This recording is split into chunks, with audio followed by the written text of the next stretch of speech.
హల్లెలూయా. ఇదిగో నా జీవితం దేవా నీకంకితం, బ్రతుకైనా సావైనా నీ కోసమే, నాకున్నది నీవు కడవే, నీ బ్రతికేందుకు నీ ప్రేమ సాలయ్యా. ఆరాధింతు నా పూర్ణ హృదయముతో, నిన్ను కనపరుతును నా జీవితాంతము. ఇదిగో నా జీవితం దేవా నీకంకితం, బ్రతుకైనా సావైనా నీ కోసమే, నాకున్నది నీ ఒక్కడవే, నీ బ్రతికేందుకు నీ ప్రేమ సాలయ్యం. ఆరాధింతు నా పూర్ణ హృదయంతో, నిన్ను గణపరుతును నా జీవితాంతము. యేసయ్యా యేసయ్యా యేసయ్యా, నా యేసయ్యా యేసయ్యా యేసయ్యా, యేసయ్యా యేసయ్యా యేసయ్యా, నా యేసయ్యా యేసయ్యా యేసయ్యా. దివ్యమైన స్నేహం నా మదిలో నీ కావ్యం, పరిమళించు పద్మము నీవేనయ్యా. దివ్యమైన స్నేహం నా మదిలో నీ కావ్యం, పరిమళించు పద్మము నీవేనయ్యా.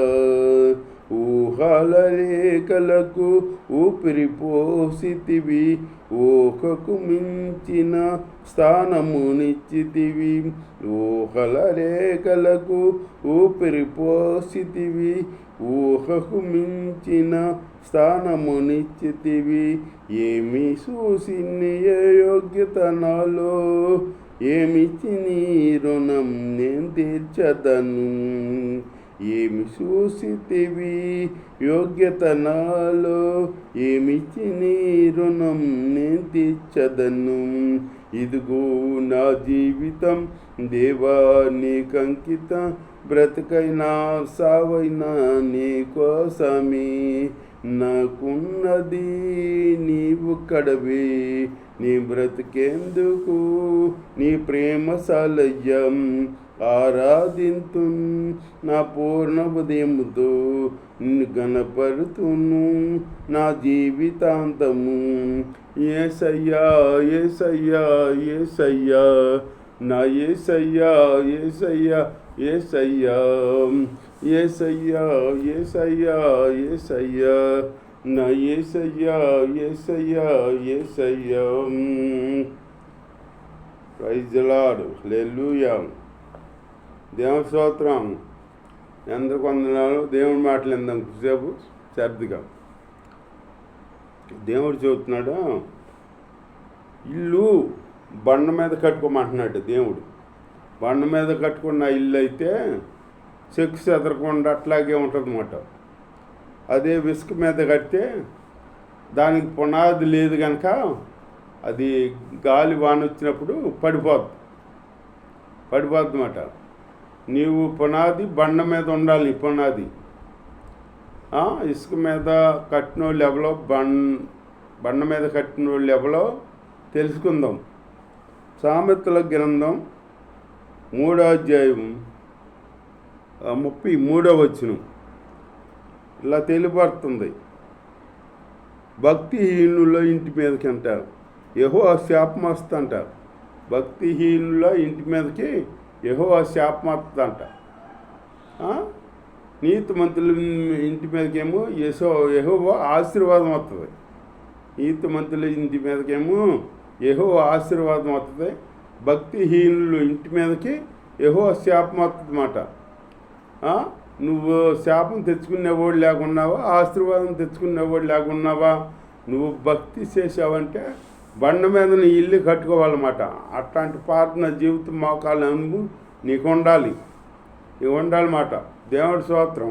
అట్లాంటి అనుభవం కలిగి మనం ఉండాలి. బండ మీద ఇల్లు కట్టుకున్న బుద్ధిమంతుడు బండ మీద కడతాడంట. బుద్ధిహీనుడేమో ఇసుక మీద కడతాడంట. గాలివాన వచ్చి ఆ బండ మీద ఇసుక మీద కట్టింది పడిపోద్ది. అది పునాది లేదు కనుక. ఇది పునాది మీద కట్టాడు కనుక బండ మీద అది స్ట్రాంగ్గా ఉంది ఇల్లు. ఎందుకంటే ఆ బండెవలో క్రీస్తు. మనం యేసు క్రీస్తు మీద పునాదిగా వేసుకోవాలి. మన పునాది లోకంలో కాదు, మన పునాది వేసేది అక్కడెక్కడో కాదు, మన పునాది వేసేది యేసు ప్రభు మీద. యేసు ప్రభు మీద మన పునాదిని నిలుపుకోవాలన్నమాట, బలమైన పునాది. నేనే క్రీస్తే బండ, ఆ బండ మీద మనం పునాది వేసుకోవాలన్నమాట. వేసుకునే బుద్ధిమంతుని పోలి ఉండాలి మనం.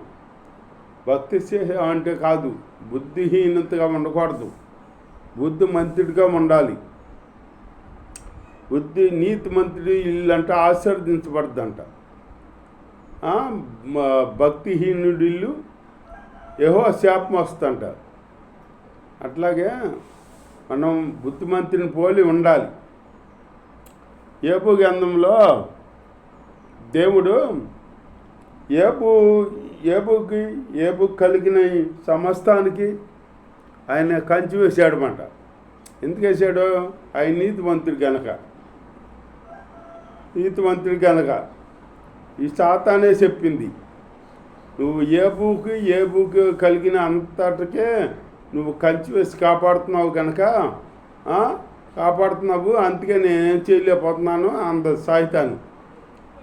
సైతాను మనల్ని ఏమన్నా చేయాలంటే ముందు దేవుడి అనుమతి కావాలి. దేవుడి అనుమతి ఉంటేనే మనల్ని ఏమన్నా చేయగలరు. అంతేగాని దేవుడి అనుమతి లేనిదే మనల్ని ఏమి సైతానికి అవకాశం ఉండదు. అందుకనే మనం దేవుడి అందు భయభక్తులు కలిగి దేవుణ్ణి ఆరాధించుకుంటూ దేవుడి మీద ఆనుకుని జీవించాలన్నమాట. అలాంటి జీవితం దేవుడు మనకు దయచేయాలని ప్రార్థన చేసుకుందాం. అంతేగాని బుద్ధిహీని కలిగి మనం ఉండకూడదు. మనం నీతిమంతుడిగా ఉండాలి, అనీతిమంతుడిగా ఉండకూడదు. మనం భక్తి చేసామంటే దేవుణ్ణి మంచి దాసుడని మెచ్చుకోవాలి. అట్టని భక్తి చేయాలి. అంతేగాని భక్తి చేత అటు లోకంలోకి వెళ్ళి లోకం పనుల్లో పాల్పొందుతూ ఉంటే అది ఆశీర్వాదం కాదు. అట్లా ఉండకూడదు. మనం లోకము ఏసైతో ఉన్నవాళ్ళు లోకంలో ఉండకూడదు. లోకంతో ఉన్నవాళ్ళు ఏసైతో ఉండలేరు అన్నమాట. దేవుని స్తోత్రం. అలాగే నీతిమంతుడిగా ఉండాలి. నీతిమంతుడి ఇల్లాగా ఉండాలి మన ఇల్లు. నీతిమంతుడి ఇంటికి యెహోవా కాపుదల ఉంటుంది. సాయితాను ఏబుని ఏం చేయలేకపోయాడనమాట. ఆయన చుట్టూరు, ఆయన ఇంటి చుట్టూరు, ఆయన కలిగిన సమస్తం చుట్టూరు నువ్వు కంచి వేసి కాపాడుతున్నావు కనుక నేనేం చేయలేకపోతాను అని చెబుతుంది సాయితాని అక్కడ సాక్ష్యం. అలాగే నీతిమంతుడు ఇంటికి దేవుడు కాపుదల ఉంచుతాడనమాట. ఒక అతను దేవుడిని నమ్ముకున్న అతను ఉన్నాడంట. అతను ఉంటే ఆ నాన్నకి ఎవరో చేతపడి చేశారని అతనికి అనుమానం ఉందంట. ఉండి యేసు అన్నగారి దగ్గరికి వెళ్ళి ప్రార్థన చేపించాడంట. ఇంటికి తీసుకొచ్చి ప్రార్థన చేపించాడంట. యేసు అన్న వెళ్ళి ప్రార్థన చేస్తే అక్కడ ఇంటి బీచ 2 బొగ్గులు, 2 మిరగాయలు, నిమ్మకాయలు అవన్నీ ఉన్నాయి అంట, కనపడుతున్నాయంట. ఏంటి ఉల్లిపాయలు, బొగ్గులు, నిమ్మకాయలు ఇవన్నీ కాపాడుతున్నాయి ఏంటి అని బయటకు వచ్చి చూస్తే నిజంగానే ఉన్నాయి అక్కడ. కానీ ఆ గీత ఉంది. గీత దగ్గరకు వచ్చి ఆగ్నేయి అయ్యి, ఆ గీత దగ్గరకు వచ్చేది కాగ్ని. ఆ గీత యేసయ్య రక్తంతో కంచి వేసాడనమాట. ఎందుకంటే ఆ ఇంట్లో దేవుడిని నమ్ముకున్నవాడు ఉన్నాడు. ఆ ఇంట్లో ఉన్నాడు ఒక ఆయన గురించి ఆ ఇంటిని కాపాడుతున్నాడు. మన నిమిత్తం మన కుటుంబాన్ని కాపాడుతాడు. మన నిమిత్తం మన ఆడకట్టుని కాపాడుతాడు అనమాట. అట్లాగే క్రైస్తవుడు చాలా జాగ్రత్తగా ఉండాలి. నిత్యం ప్రార్థన జీవితం కలిగి ఉండాలి. మనం ఏదన్నా అప్పకెత్తి అవమానం వచ్చిందా, ఏదన్నా నష్టం వచ్చిందా, అది క్రైస్తవుని బట్టే వస్తుందంట. ఆశీర్వాదం వచ్చిందా క్రైస్తవుని బట్టే వస్తుందంట అది. అందుకనే మనం జాగ్రత్తగా ఉండాలన్నమాట. మనం ప్రార్థన పరులుగా ఉండాలి. అలాంటి జీవితం కలిగి మనం ఉండాలన్నమాట. ప్రార్థన జయించే బిడ్డలుగా ఉండాలి. అంతేకాని మనం బుద్ధిహీనుని పోలి ఉండకూడదు. బుద్ధిమంతుడిగా ఉండాలి. ఇద్దరు స్త్రీలు ఉన్నారు. ఒక స్త్రీ ఏమో బుద్ధివంతురాలంట, ఒక స్త్రీ ఏమో బుద్ధిహీనురాలంట. బుద్ధిహీనురాలేమో బుద్ధిమంతురాలేమో తన గృహాన్ని కట్టుకుంటుంది. బుద్ధిహీనురాలు ఏమంటుంది, ఏం చేద్దా, ఇంటి చూరు ఆకులు పీకేసి పొయ్యిలో పెడద్దు అంట. పొయ్యిలో పెడద్దు. ఎందుకని బుద్ధిహీనురాలు ఆవిడ. ఇల్లు ఓడబీక్కుంటుందని ఉంది బైబిల్లో. బుద్ధిహీనురాలు ఇల్లు ఓడబీక్కుంటుంది, బుద్ధిమంతురాలు ఇల్లు కట్టుకుంటుంది అని ఉంది బైబిల్లో. బుద్ధిమంతురాల్లాగా ఉండాలి. ప్రతి ఒక్క స్త్రీ బుద్ధిమంతురాల్లాగా ఉండాలి. బుద్ధిమంతురాలు అయితే పొద్దున్నే లెగుతుంది, వాళ్ళ కుటుంబ వాళ్ళ కొరకు ఆహారం సిద్ధపడుతుంది, పనులన్నీ చేసుకుంటుంది, అన్నీ చేస్తుంది. అదే బుద్ధిహీనురాలు అయితే ఏం చేద్దా, ఆవిడకి బద్ధకం. అలాగే ఒక సోమరోడు ఉన్నాడంట. ఆ సోమరోడు ఒక రాజు అంట, మా దేశంలో ఉన్న వాళ్ళని నేను వాళ్ళకి ఏదో ఒకటి నా ఇవ్వాలి అని వాళ్ళందరిని కబురంపించాడంట. కబురంపితే సోమరోళ్ళు అందరు రాయండి, రాజుగాడు ఏదో బహుమతి ఇస్తాడంట అని అంటే అందరూ వచ్చారు. అందరూ వస్తే ఈ రాజుగారు చూసి వాళ్ళంక ఏమన్నాడు, ఓరి ఇంతమంది ఉన్నారా సోమరులు నా దేశంలో, ఇంతమందికి నేను ఎలా తెచ్చుకోవాలి, ఏం తెచ్చుకోవాలి అని అనుకుంటున్నాడంట. అనుకుని దేవుడి స్తోత్రం అనుకున్న తర్వాత మీలో ఎంతమందికి బహుమతి కావాలి చేతులు ఎత్తని అన్నాడు. చేతులు ఎత్తుందంటే అందరూ ఎత్తారంట, కానీ వాళ్ళు ఒకళ్ళు ఎత్తలేదంట, చేయి కాడ ఎత్తలేదంట. ఎత్తపోయేటప్పటికి రాజుగారి బహుమతి ఇస్తాడంట, చేయెత్తు ఎత్తలేదంటే ఒక ఎత్తలేను నేనా అన్నాడంట. చేయి కాడ ఎత్తలేను నేను అన్నాడు.